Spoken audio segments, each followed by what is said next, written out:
transport, and they give it to the NRA. There was a time when they actually collected your rubbish bins, and they used to control your water, which they still do, but now we're going to give away the water. There's a body, Irish Water, going to be formed. One national body to control your water. Now, the main reason for putting it into one body is to make it saleable. You couldn't possibly sell it the way it is. And that's also why they want to put meters on it, because you can't sell a water service if it's not metered. Because there's no way of collecting the money if there's no meters on it. So they want to put meters on your water, they want to give it to a national body, one body, and they want you to pay for it. And when they get around, Minister Hogan has said, oh, we're not going to privatise the water. Now, these are just people who said a lot of things, and they weren't telling the truth all the time. And the Troika have made it plain that they would like this country to privatise our water.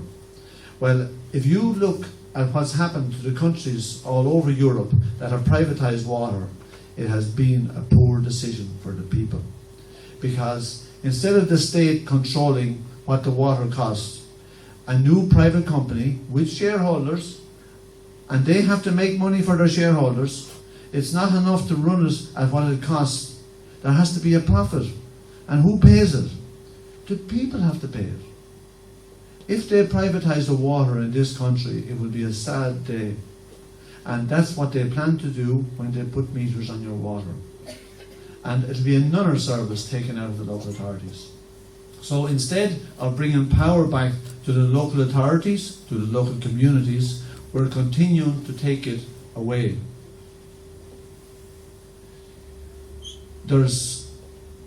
Because there's no real power in the local authority, you as citizens have no real power, because you can't impact on the decisions made in Dublin very easily.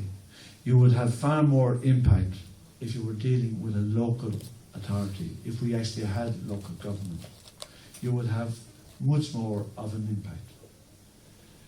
We need to change the whole way this country is structured. We need to change the mentality of the people who govern it. And we need this country to be run for the people, not at their expense. I am not telling anybody what to do, but all I'm saying again is that I would encourage you not to pay this charge, because there is no fairness in it. Thank you.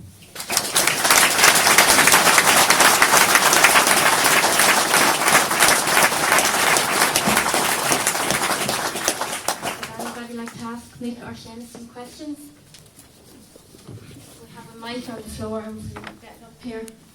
We'll take questions. Thank you.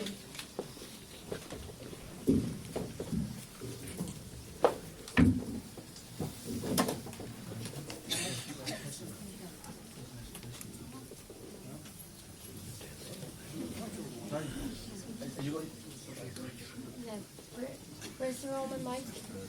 Yeah, you got it. Thanks.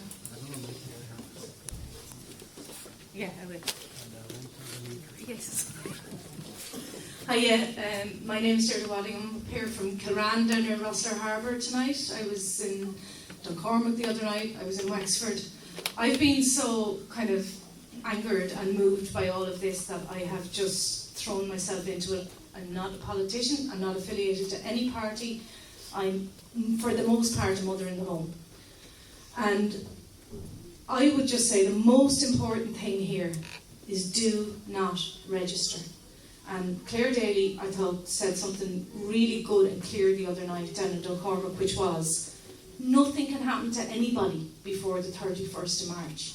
So at the very least, even if you're scared witless, and as Mick said there, fear is really the tool that is being used here by the government. If you're scared witless and you're going, what will happen to me? What if I have to pay 2,500 of a fine? And you're really freaked out about that. Nothing can happen until after the 31st of March. And discovered today, talking to Seamus, that he and I were both on that poll tax march in London 22 years ago, funny enough. But what's going to happen, right? You say no, right? You just, as we keep getting told about things like awful things that are bad for us, well, this is bad for us, just say no. So you say no, you don't register. They don't know who you are. Somehow, maybe eventually, and I thought this was brilliant the way Claire outlined this the other night, if they do find you, right, then they have to bring you to court. Well, as Seamus has said, this is what your fiver is for. Get involved in the campaign. I had absolutely not a minute's hesitation in handing over a fiver. What would you get for a fiver? Would you get this solidarity, this support? You get backup. If you're going to say no, and you're taking that chance, you're not sure what's going to happen, but you have backup if you're affiliated to the campaign. So I think it's well worth it. And then, supposing they do get you to court, what happens? Well, I was very happy today because I was being all melodramatic and brave and going, I'm going to jail, I'm quite happy to go to jail, I've had enough, I've reached saturation point. But apparently, Seamus took the wind out of my sails today, saying you can't go to jail for not paying a fine anymore, is that right? So I won't be learning new skills on the other side of the fence. I thought I'd come home knowing metalwork and carpentry, God knows what. Anyway, I think don't be scared into rushing out and registering. Don't be scared into thinking you're going to have to pay a massive big fine. If you don't pay 100, right, and then you're going, oh my God, what will happen? I'll have to pay all that. How much money are they going to have to spend to bring, 97% of the people to court? And if you sit down and do the sums, what's the point of the whole thing if we just stand together?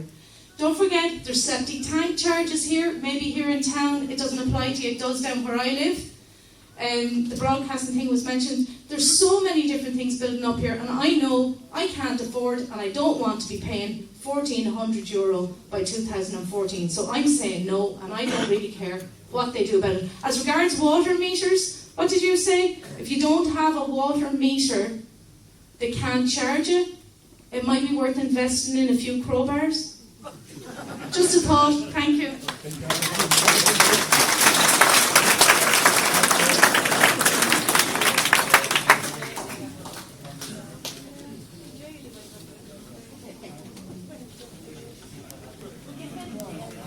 A Cardigan, a Comrade, Cleveland the Culver. I'd like to thank the organisers of this meeting tonight, but I'd also like to point out that to me, it can be interpreted as a distraction, because you cannot have a single issue campaign based around property, because there's a lot of people in this room, and I'm one of them, that doesn't have property. And I would hope that the people here would be representing me as it would be of the people with property. Everyone knows what's happening, and I disagree with Michael on one thing. I have a lot of admiration for him. To go into the Dáil amongst them corrupt fucking gangsters. That's what they are, gangsters. Gangsters. And when you go in there, everyone knows that there was never democracy in this little 26 county narrow-minded, hypocritical, church-ridden, church-driven, rotten, corrupt paedophile banana republic that you are members of now. What we want here, what we want fair play, we want fair play. If you think that you can get democracy by even going to meet with the Troika, give them a certain recognition that they have a right to be there. There is no one in this hall, there is no one in this country, voted for the European Union, voted for Troika. We didn't appoint them, we're not answerable for them. Go into the court in this country and take a case against them. They have no right to force these austerity measures on us. Never had, nor never will. We are one nation, one proud people, and we'll drive on. And we'll march on, and we'll get our democracy, and we'll get it locally as well amongst the gangster councils, are equally as corrupt and rotten as that national government. And I must say this before I conclude. These so-called trade union leaders that represented the working class, they went into Grove Park. I've been in Grove Park in 1960. I know what Grove Park is. It's where two teams meet, and in the middle there was an honest man supposed to be a referee. With the trade union movement went in, with the gangster politicians, they made sure that their salaries would be kept. The politicians won, and they sent the walker down the drain. Get off on these. The church kept us on it for not too long. We're off on these now. We're marching forward. God bless you.